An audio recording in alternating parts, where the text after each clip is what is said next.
قرآن پاک لا کر کے جنید بغدادی کے سامنے رکھا اور کہا اے جنید کیا یہ میرے نبی کی تصویر نہیں ہے؟ آنکھیں دیکھنا ہو تو پڑھو ما زاغ البصر وما طغى، چہرہ دیکھنا ہو تو پڑھو والضحى واللیل اذا سجى، ہاتھ دیکھنا ہو تو پڑھو وما رمیت اذ رمیت ولکن اللہ رمی، اگر قدم دیکھنا ہو تو پڑھو لا اقسم بهذا البلد وانت حل بهذا البلد، اگر سینہ دیکھنا ہو تو پڑھو الم نشرح لك صدرك ووضعنا عنك وزرك، اگر اس نبی کی گفتار دیکھنا ہو پڑھو وما ينطق عن الهوى ان هو الا وحی یوحى، اس محبوب کی عطائیں دیکھنا ہو تو پڑھو انا اعطینا کل کا، اگر پڑھنا ہے تو کنز الایمان سے پڑھا کرو، جہاں بریلی کا امام یہ بھی بتائے گا قرآن پڑھنے والا اپنے نبی کو یہ نہیں کہے گا میرا نبی میرے جیسا تھا یا اس کا علم ایسا تھا ویسا تھا، بلکہ بریلی کا امام بتائے گا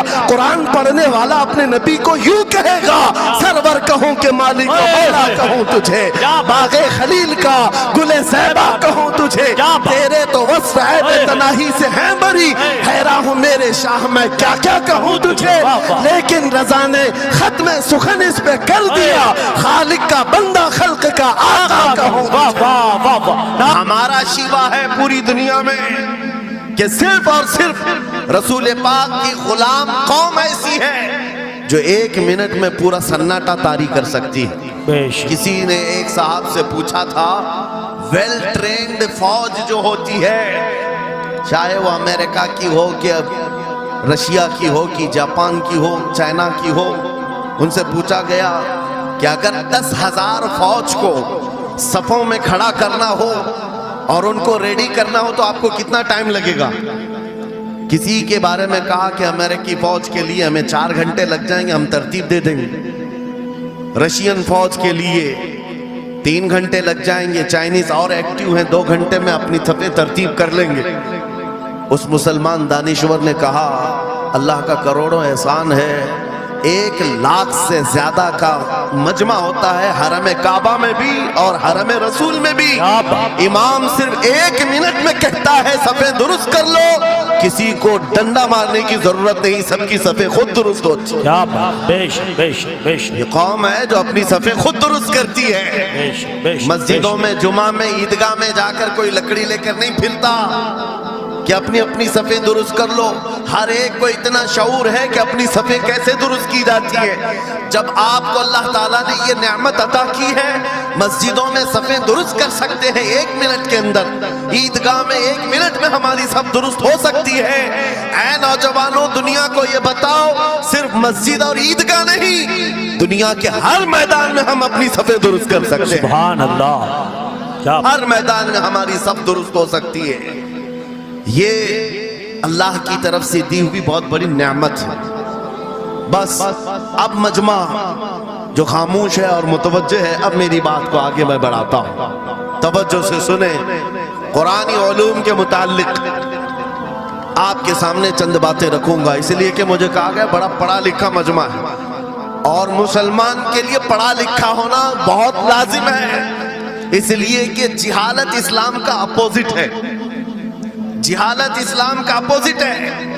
آپ کو ایک بات میں بتاؤں، جب بھی کہا جاتا ہے دور اسلام یعنی حضور صلی اللہ علیہ وسلم کی آمد کے بعد کے حالات کو دور اسلام کہتے ہیں، اس سے پہلے والے زمانے کو دور جہالت کہتے ہیں، جبکہ اسلام کا اپوزٹ تو کفر ہونا چاہیے، کفر ہونا چاہیے۔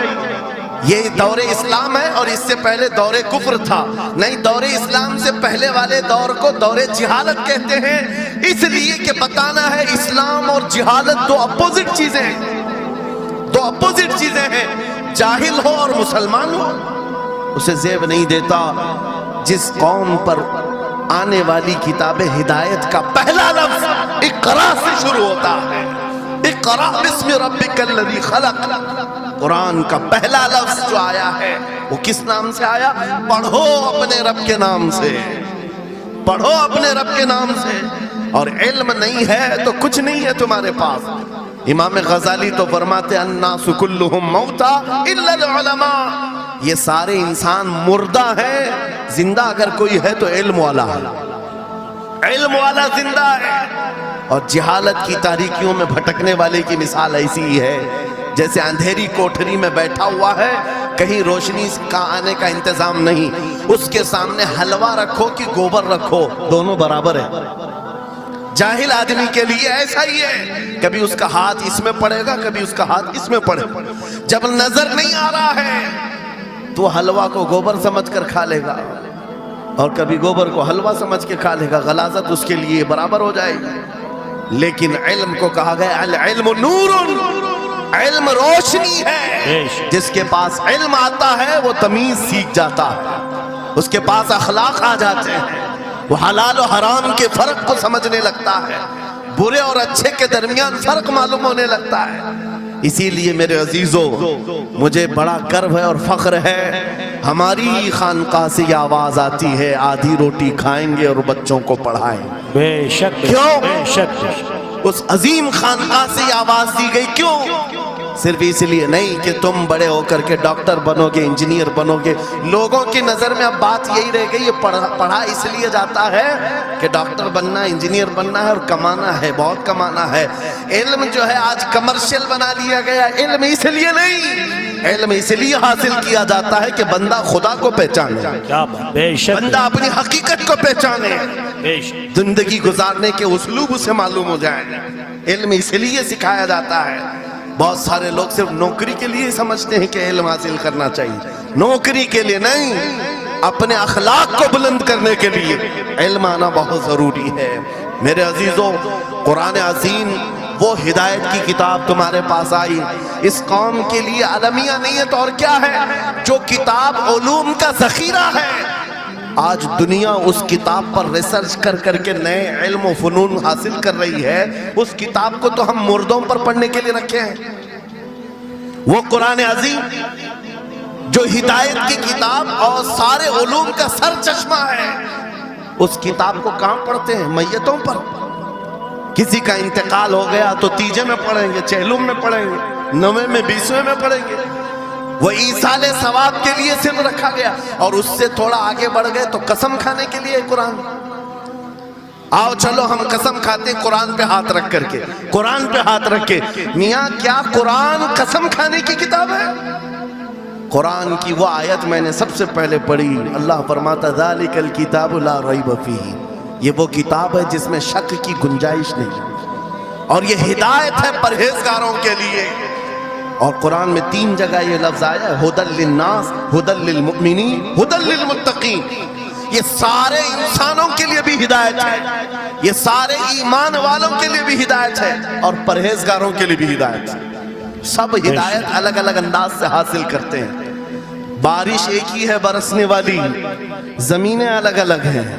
بہت نرم زمین ہو تو وہ زمین بارش سے فائدہ زیادہ اٹھاتی ہے, اور تھوڑی سی اوبڑ کھاپڑ زمین ہو تو وہاں سے فائدہ کم آتا ہے. بارش ایک ہی ہے.